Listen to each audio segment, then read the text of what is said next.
লম্বিদেহর mines, সাল 1990। এই পাহাড়ে তখন হাজার হাজার শ্রমিকের কোলাহল ছিল। সকাল সন্ধ্যা চলতো পাথর ভাঙার কাজ, কিন্তু কেউ জানতো না এই পাহাড়ই তাদের কবরস্থান হতে চলেছে। নিরাপত্তার অভাব আর কর্তৃপক্ষের লোভে শ্রমিকরা এক মরণ ব্যাধিতে আক্রান্ত হতে শুরু করে। রক্ত বমি করতে করতে ওরা মারা গিয়েছিল হাজার হাজার মানুষ।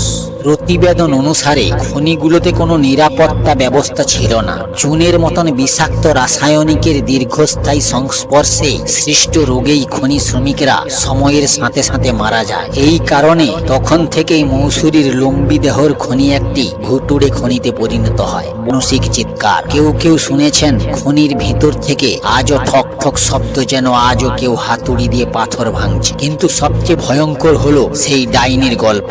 পর্যটকরা দাবি করেছেন কুয়াশার মধ্যে সাদা শাড়ি পরা এক মহিলাকে তারা পাহাড়ের কিনারায় দাঁড়িয়ে থাকতে দেখেছেন। যখনই কেউ তার কাছে যেতে চায়, সে এক বিকট চিৎকার করে মিলিয়ে যায়। আর সেই চিৎকার শুনে অনেকে চালক নিয়ন্ত্রণ হারিয়ে পাহাড় থেকে খাদে পড়ে প্রাণ হারিয়েছেন। এই রাস্তাটি এখন ডেথ জোন নামে পরিচিত। প্যারানরমাল সোসাইটির অনেক সদস্য এখানে রাত কাটিয়েছেন। তাদের দাবি সব ইলেকট্রনিক্স যন্ত্রপাতি এখানে কাজ করা বন্ধ করে দেয়। ক্যামেরা নিজে থেকেই বন্ধ হয়ে যায়, মোবাইলের নেটওয়ার্ক উধাও হয়ে যায়। তাদের রেকর্ডার এমন সব কণ্ঠস্বর ধরা পড়েছে যা কোনো জীবিত মানুষের হতে পারে না। লম্বিদেহর মাইন্স কেবল একটি পরিত্যক্ত জায়গা নয়, এটি একটি জীবন্ত বিভীষিকা।